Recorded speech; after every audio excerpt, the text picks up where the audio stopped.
Hello అత్తమ్మ, చెప్పండి అల్లుడు గారు. బస్సులు లేవని బుల్లెట్ మీద వస్తుంటే దారిలో వానదేవుడు నన్ను ఉతికి ఆరేస్తున్నాడు. నేనేమో వణికిపోతుంటే మీ కూతురేమో వెనకాల కూర్చుని అరెరే వాన జడివాన అనుకుంటూ రీల్స్ చేసుకుంటోంది. అయ్యో అల్లుడు గారు, ఎండాకాలం కదా, మీరు వస్తుంటే ఎండ దెబ్బ తగులుతుందని నేనే వానదేవుడికి ఫోన్ చేసి మరీ కురిపించాను. మునక్కాయ అత్తమ్మ గారు, ఇప్పుడు మీ వాన వల్ల నా బనియను లుంగి అంతా తడిసిపోయి లీటర్ల కొద్ది నీళ్లు కారుతున్నాయి. అయ్యో కంగారు పడకండి, ఇక్కడ గిన్నెలు దోమడానికి నీళ్లు లేవు. మీరు అలాగే ఇంటికొస్తే ఆ షర్టు పిండి నీళ్లు పడితే ఆ గిన్నెలు దోమేసి కోడికూర వండేస్తాను. గిన్నెలు తోముతారా అత్తమ్మ గారు? మీ కూతురేమో మేకప్ కారిపోయి దెయ్యంలా కనిపిస్తోంది, నేనేమో నీళ్లలో నానిన బజ్జీలా అయిపోయాను. అసలు మీ ఊరికి దారి ఎక్కడైనా ఉందా, లేక ఈత కొట్టుకుంటూ రావాలా?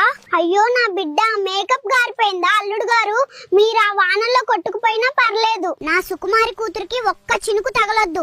వెంటనే మీ షర్ట్ ఇప్పేసి నా బిడ్డకు గొడుగులా పట్టుకోండి. కూతురు మేకప్ మీద ఉన్న ప్రేమలో కనీసం పావలా వంతు కూడా ఈ అల్లుడి ప్రాణం మీద లేదు.